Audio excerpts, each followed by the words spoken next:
Recording by Mike Manalakis. A Tale of the Ragged Mountains by Edgar Allan Poe. During the fall of the year 1827, while residing near Charlottesville, Virginia, I casually made the acquaintance of Mr. Augustus Bedloe. This young gentleman was remarkable in every respect, and excited in me a profound interest and curiosity. I found it impossible to comprehend him either in his moral or his physical relations. Of his family I could obtain no satisfactory account. Whence he came I never ascertained. Even about his age, although I call him a young gentleman, there was something which perplexed me in no little degree. He certainly seemed young, and he made a point of speaking about his youth, yet there were moments when I should have had little trouble in imagining him 100 years of age. But in no regard was he more peculiar than in his personal appearance. He was singularly tall and thin. He stooped much. His limbs were exceedingly long and emaciated. His forehead was broad and low. His complexion was absolutely bloodless. His mouth was large and flexible, and his teeth were more wildly uneven, although sound, than I had ever before seen teeth in a human head. The expression of his smile, however, was by no means unpleasing, as might be supposed, but it had no variation whatever. It was one of profound melancholy, of a phaseless and unceasing gloom. His eyes were abnormally large and round like those of a cat. The pupils, too, upon any accession or diminution of light, underwent contraction or dilation, just as is observed in the feline tribe. In moments of excitement the orbs grew bright to a degree almost inconceivable, seeming to emit luminous rays, not of a reflected but of an intrinsic luster, as does a candle or the sun. Yet their ordinary condition was so totally vapid, filmy, and dull as to convey the idea of the eyes of a long interred corpse. These peculiarities of person appeared to cause him much annoyance, and he was continually alluding to them in a sort of half explanatory, half apologetic strain, which, when I first heard it, impressed me very painfully. I soon, however, grew accustomed to it, and my uneasiness wore off. It seemed to be his design rather to insinuate than directly to assert that, physically, he had not always been what he was, that a long series of neuralgic attacks had reduced him from a condition of more than usual personal beauty to that which I saw. For many years past he had been attended by a physician named Templeton, an old gentleman, perhaps 70 years of age, whom he had first encountered at Saratoga, and from whose attention while there he either received, or fancied that he received, great benefit. The result was that Bedloe, who was wealthy, had made an arrangement with Dr. Templeton, by which the latter, in consideration of a liberal annual allowance, had consented to devote his time and medical experience exclusively to the care of the invalid. Dr. Templeton had been a traveler in his younger days, and at Paris had become a convert, in great measure, to the doctrines of Mesmer. It was altogether by means of magnetic remedies that he had succeeded in alleviating the acute pains of his patient, and this success had very naturally inspired the latter with a certain degree of confidence in the opinions from which the remedies had been educed. The doctor, however, like all enthusiasts, had struggled hard to make a thorough convert of his pupil, and finally so far gained his point as to induce the sufferer to submit to numerous experiments. By a frequent repetition of these, a result had arisen, which of late days has become so common as to attract little or no attention, but which, at the period of which I write, had very rarely been known in America. I mean to say that between Dr. Templeton and Bedloe there had grown up, little by little, a very distinct and strongly marked rapport, or magnetic relation. I am not prepared to assert, however, that this rapport extended beyond the limits of the simple sleep-producing power, but this power itself had attained great intensity. At the first attempt to induce the magnetic somnolency, the mesmerist entirely failed. In the fifth or sixth he succeeded very partially, and after a long continued effort. Only at the 12th was the triumph complete. At this, the will of the patient succumbed rapidly to that of the physician, so that when I first became acquainted with the two, sleep was brought about almost instantaneously by the mere volition of the operator, even when the invalid was unaware of his presence. It is only now, in the year 1845, when similar miracles are witnessed daily by thousands, that I dare venture to record this apparent impossibility as a matter of serious fact. The temperature of Bedloe was, in the highest degree, sensitive, excitable, enthusiastic. His imagination was singularly vigorous and creative, and no doubt it derived additional force from the habitual use of morphine, which he swallowed in great quantity, and without which he would have found it impossible to exist. It was his practice to take a very large dose of it immediately after breakfast each morning, or rather immediately after a cup of strong coffee, for he ate nothing in the forenoon, and then set forth alone, or attended only by a dog, upon a long ramble among the chain of wild and dreary hills that lie westward and southward of Charlottesville, and are there dignified by the title of the Ragged Mountains. Upon a dim, warm, misty day toward the close of November, and during the strange interregnum of the seasons which in America is termed the Indian summer, Mr. Bedloe departed as usual for the hills. The day passed, and still he did not return. About 8 o'clock at night, having become seriously alarmed at his protracted absence, we were about setting out in search of him, when he unexpectedly made his appearance, in health no worse than usual, and in rather more than ordinary spirits. The account which he gave of his expedition, and of the events which had detained him, was a singular one indeed. "You will remember," said he, "that it was about 9 in the morning when I left Charlottesville. I bent my steps immediately to the mountains, and about 10 entered a gorge which was entirely new to me. I followed the windings of this pass with much interest.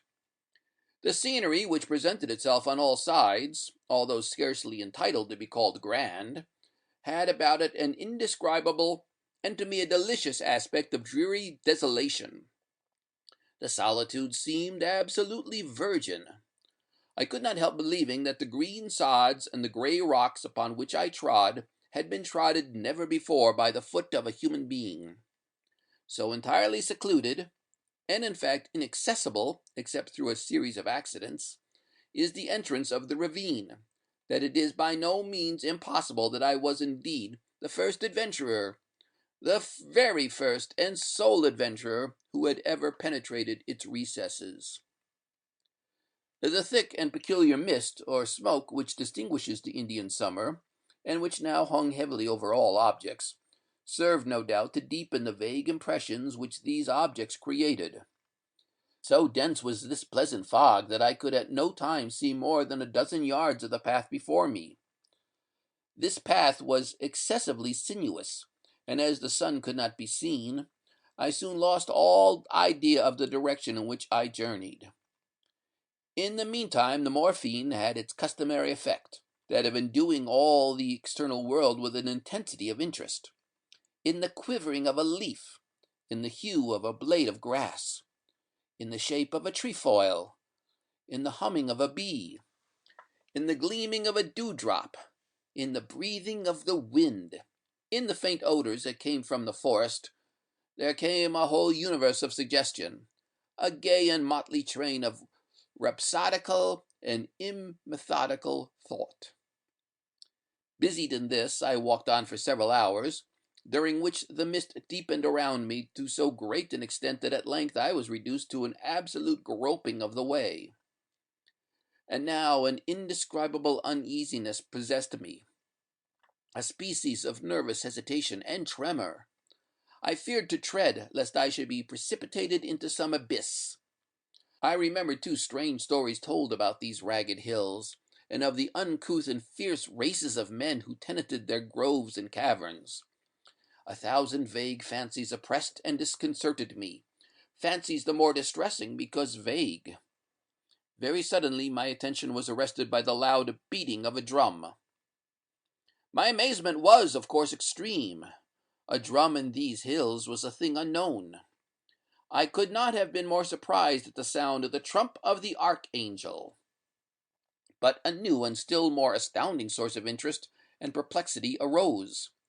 There came a wild rattling or jingling sound, as if of a bunch of large keys, and upon the instant a dusky-visaged and half-naked man rushed past me with a shriek. He came so close to my person that I felt his hot breath upon my face. He bore in one hand an instrument composed of an assemblage of steel rings, and shook them vigorously as he ran. Scarcely had he disappeared in the mist before, panting after him, with open mouth and glaring eyes, there darted a huge beast. I could not be mistaken in its character. It was a hyena. The sight of this monster rather relieved than heightened my terrors, for I now made sure that I dreamed, and endeavored to arouse myself to waking consciousness. I stepped boldly and briskly forward. I rubbed my eyes. I called aloud. I pinched my limbs. A small spring of water presented itself to my view, and here, stooping, I bathed my hands and my head and neck. This seemed to dissipate the equivocal sensations which had hitherto annoyed me. I arose, as I thought, a new man, and proceeded steadily and complacently on my unknown way. At length, quite overcome by exertion and by a certain oppressive closeness of the atmosphere, I seated myself beneath a tree. Presently there came a feeble gleam of sunshine, and the shadow of the leaves of the tree fell faintly but definitely upon the grass. At this shadow I gazed wonderingly for many minutes. Its character stupefied me with astonishment. I looked upward. The tree was a palm. I now arose hurriedly, and in a state of fearful agitation, for the fancy that I dreamed would serve me no longer. I saw, I felt that I had perfect command of my senses, and these senses now brought to my soul a world of novel and singular sensation. The heat became all at once intolerable. A strange odor loaded the breeze. A low, continuous murmur, like that arising from a full but gently flowing river, came to my ears, intermingled with the peculiar hum of multitudinous human voices. While I listened in an extremity of astonishment which I need not attempt to describe, a strong and brief gust of wind bore off the incumbent fog as if by the wand of an enchanter. I found myself at the foot of a high mountain, and looking down into a vast plain, through which wound a majestic river. On the margin of this river stood an eastern-looking city, such as we read of in the Arabian tales, but of a character even more singular than any there described. From my position, which was far above the level of the town, I could perceive its every nook and corner, as if delineated on a map. The streets seemed innumerable, and crossed each other irregularly in all directions, but were rather long, winding alleys than streets, and absolutely swarmed with inhabitants. The houses were wildly picturesque. On every hand was a wilderness of balconies, of verandas, of minarets, of shrines, and fantastically carved oriels. Bazaars abounded, and in these were displayed rich wares in infinity variety and profusion. Silks, muslins, the most dazzling cutlery, the most magnificent jewels and gems. Besides these things were seen on all sides banners and palanquins, litters with stately dames close veiled, elephants gorgeously caparisoned, idols grotesquely hewn, drums, banners, and gongs, spears, silver and gilded maces. And amid the crowd and the clamor and the general intricacy and confusion, amid the million of black and yellow men, turbaned and robed, and of flowing beard, there roamed a countless multitude of holy filleted bulls, while vast legions of the filthy but sacred ape clamored, chattering and shrieking, about the cornices of the mosques, or clung to the minarets and oriels. From the swarming streets to the banks of the river there descended innumerable flights of steps leading to bathing places, while the river itself seemed to force a passage with difficulty through the vast fleets of deeply burthened ships that far and wide encountered its surface. Beyond the limits of the city arose, in frequent majestic groups, the palm and the cocoa, with other gigantic and weird trees of vast age, and here and there might be seen a field of rice, the thatched hut of a peasant, a tank, a stray temple, a gypsy camp, or a solitary graceful maiden taking her way, with a pitcher upon her head, to the banks of the magnificent river. You will say now, of course, that I dreamed, but not so. What I saw, what I heard, what I felt, what I thought, had about it nothing of the unmistakable idiosyncrasy of the dream. All was rigorously self-consistent. At first doubting that I was really awake, I entered into a series of tests, which soon convinced me that I really was. Now, when one dreams, and in the dream suspects that he dreams, the suspicion never fails to confirm itself, and the sleeper is almost immediately roused. Thus, Novalis errs not in saying that we are near waking when we dream that we dream. Had the vision occurred to me as I describe it, without my suspecting it as a dream, then a dream it might absolutely have been, but occurring as it did, and suspected and tested as it was, I am forced to class it among other phenomena. In this I am not sure that you are wrong, observed Dr. Templeton. But proceed. You arose and descended into the city. I arose, continued Bedloe, regarding the doctor with an air of profound astonishment. I arose, as you say, and descended into the city. On my way I fell in with an immense populace, crowding through every avenue, all in the same direction, and exhibiting in every action a wildest excitement. Very suddenly, and by some inconceivable impulse, I became intensely imbued with personal interest in what was going on. I seemed to feel that I had an important part to play, without exactly understanding what it was. Against the crowd which environed me, however, I experienced a deep sentiment of animosity. I shrank from amid them, and swiftly, by a circuitous path, reached and entered the city. Here all was the wildest tumult and contention. A small party of men, clad in garments half Indian, half European, and officered by gentlemen in a uniform partly British, were engaged at great odds with the swarming rabble of the alleys. I joined the weaker party, arming myself with the weapons of a fallen officer, and fighting I knew not whom with the nervous ferocity of despair.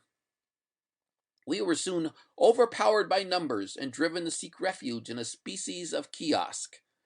Here we barricaded ourselves, and for the present were secure. From a loophole near the summit of the kiosk, I perceived a vast crowd, in furious agitation, surrounding and assaulting a gay palace that overhung the river. Presently, from an upper window of this place, there descended an effeminate-looking person, by means of a string made from the turbans of his attendants. A boat was at hand, in which he escaped to the opposite bank of the river. And now a new object took possession of my soul. I spoke a few hurried but energetic words to my companions, and having succeeded in gaining over a few of them to my purpose, made a frantic sally from the kiosk. We rushed amid the crowd that surrounded it. They retreated at first before us. They rallied, fought madly, and retreated again. In the meantime we were borne far from the kiosk, and became bewildered and entangled among the narrow streets of tall, overhanging houses, into the recesses of which the sun had never been able to shine. The rabble pressed impetuously upon us, harassing us with their spears, and overwhelming us with flights of arrows. These latter were very remarkable, and resembled in some respects the writhing creese of the Malay. They were made to imitate the body of a creeping serpent, and were long and black with a poisoned barb. One of them struck me upon the right temple. I reeled and fell. An instantaneous and dreadful sickness seized me. I struggled. I gasped. I died. You will hardly persist now, said I, smiling, that the whole of your adventure was not a dream. You are not prepared to maintain that you are dead. When I said these words, I of course expected some lively sally from Bedloe in reply, but to my astonishment he hesitated, trembled, became fearfully pallid, and remained silent. I looked toward Templeton. He sat erect and rigid in his chair, his teeth chattered, and his eyes were starting from their sockets. Proceed, he at length said hoarsely to Bedloe. For many minutes, continued the latter, my sole sentiment, my sole feeling, was that of darkness and nonentity, with the consciousness of death. At length there seemed to pass a violent and sudden shock through my soul, as if of electricity.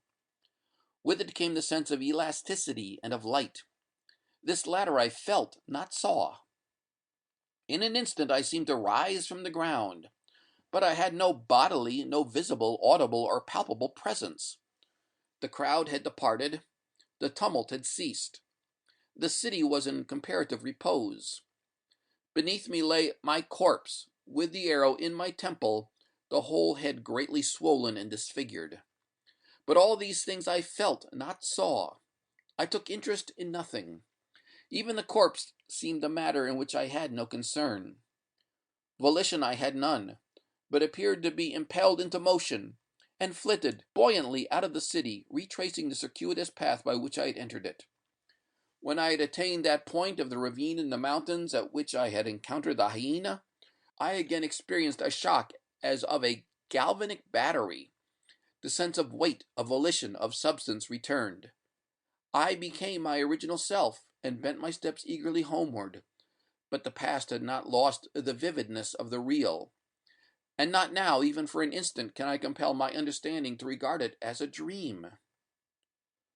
Nor was it, said Templeton, with an air of deep solemnity. Yet it would be difficult to say how otherwise it should be termed.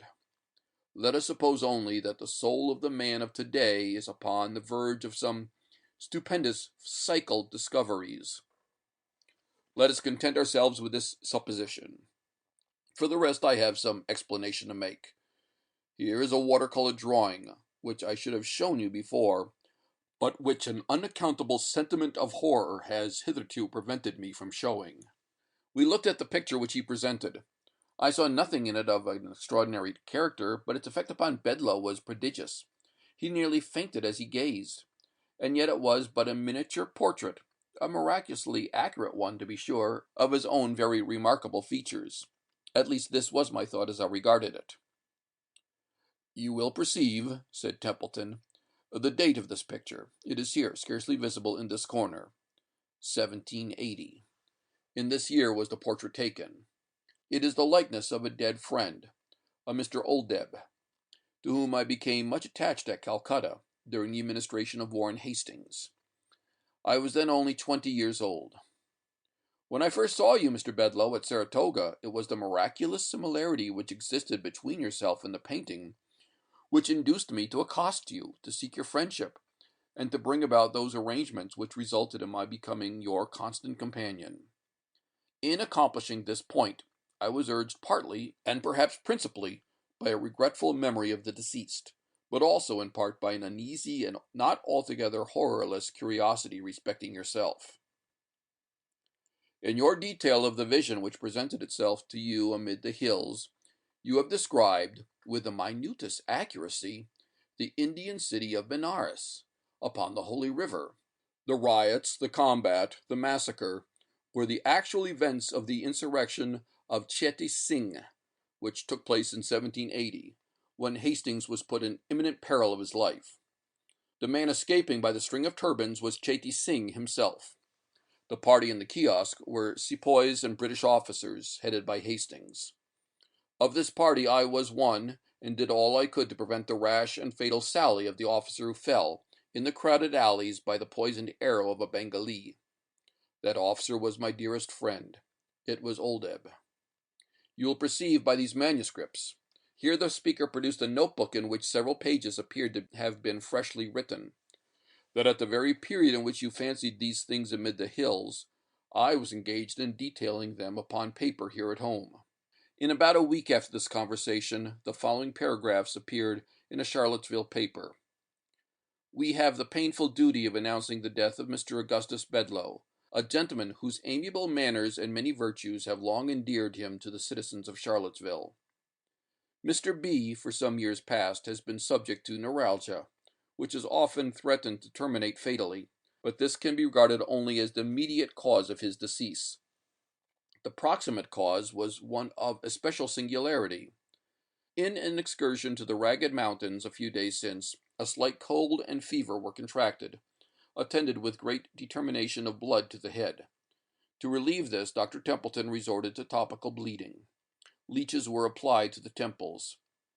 In a fearfully brief period the patient died, when it appeared that in the jar containing the leeches had been introduced, by accident, one of the venomous vermicular sangsus which are now and then found in the neighboring ponds. This creature fastened itself upon a small artery in the right temple. Its close resemblance to the medicinal leech caused the mistake to be overlooked until too late. N.B. The poisonous sangsu of Charlottesville may always be distinguished from the medicinal leech by its blackness, and especially by its writhing or vermicular motions, which very nearly resemble those of a snake. I was speaking with the editor of the paper in question upon the topic of this remarkable accident, when it occurred to me to ask how it happened that the name of the deceased had been given as Bedloe. "I presume," I said, "that you have authority for the spelling, but I have always supposed the name to be written with an E at the end." "Authority? No," he replied. "It is a mere typographical error. The name is Bedloe with an E all the world over, and I never knew it to be spelt otherwise in my life." "Then," said I mutteringly, as I turned upon my heel, "then indeed has it come to pass that one truth is stranger than any fiction. For Bedloe without the E, what is it but Oldeb conversed? And this man tells me that it is a typographical error." End of A Tale of the Ragged Mountains.